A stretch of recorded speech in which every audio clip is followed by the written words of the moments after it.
তবে আমার দৃষ্টিতে কিন্তু পড়ে নাই।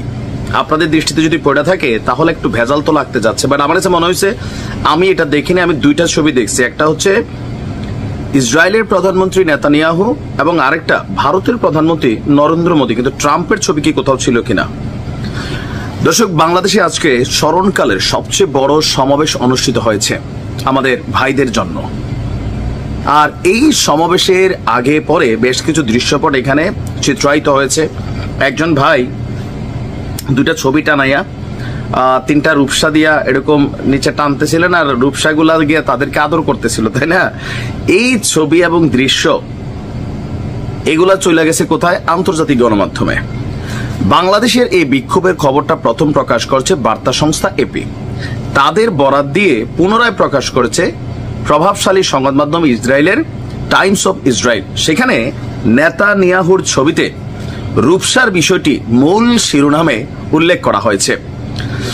আর আমরা যদি দেখি যে টাইমস অফ ইসরায়েলের একই খবরের শিরোনামে লিখেছে, বাংলাদেশে প্রায় 1 লাখ মানুষের গা ও জেজা এই যুদ্ধের প্রতিবাদ পিটিয়েছে নেহু এবং তার মিত্রদের ছবি।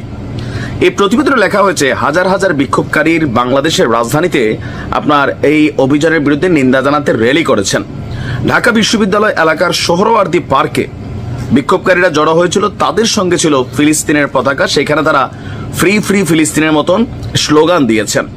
বিক্ষোভকারীদের অনেকেই যুক্তরাষ্ট্রের প্রেসিডেন্ট ডোনাল্ড ট্রাম্প, প্রধানমন্ত্রী নেতানিয়াহু এবং ভারতীয় প্রধানমন্ত্রী নরেন্দ্র মোদীর ছবিতে রূপসার ভালোবাসা দিয়েছে। র্যালিতে তারা প্রতীকী কফিন, হতাহত বেসামরিক মানুষের প্রতীকী পুত্তলিও নিয়ে এসেছিল। এপির প্রতিবেদনে বলা হয়েছে, এই জায়গাটাতে কিন্তু বিএনপির একটু প্যাচ দিয়ে ফেলছে। সাবেক প্রধানমন্ত্রী খালেদা জিয়ার নেতৃত্বাধীন বাংলাদেশ জাতীয়তাবাদী দল, ইসলামিক গ্রুপ এবং দলগুলো এই র্যালিতে সংহতি জানায়। প্রতিবেদনের শেষে বলা হয়েছে, বাংলাদেশ 17 কোটি মুসলিমের একটি দেশ, ইসরায়েলের সঙ্গে তাদের কোনো কূটনৈতিক সম্পর্ক নেই এবং তারা অফিসিয়ালি একটি স্বাধীন ফিলিস্তিন রাষ্ট্রকে সমর্থন করে।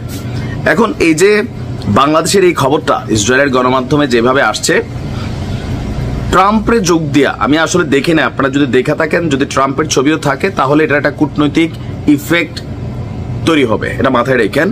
কারণ কোথাও না কোথাও আমেরিকার সাথে বাংলাদেশের এই মুহূর্তে এই ইন্টারিম সরকারের একটা পজিটিভ সম্পর্ক তৈরির পথে।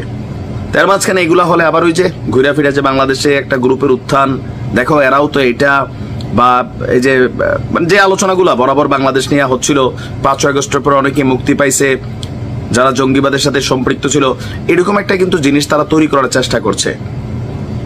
প্রকৃতপক্ষে কে সঠিক কে ভুল এটা জানার দরকার নাই মোরলদের কথা হচ্ছে, আমার বিপরীতে আঙ্গুল তুলবা, আঙ্গুল মোসরা দিয়ে দিব।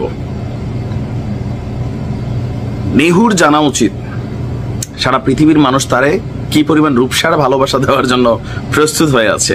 তবে আমার কাছে মনে হয়েছে ট্রাম্পের ছবিটা দিয়ে একটা পেচকি লাগানোর জন্য তারা তাদের গণমাধ্যমে, এগুলা খুবই শক্তিশালী গণমাধ্যম, সেখানে প্রতিবেদনগুলা করছে।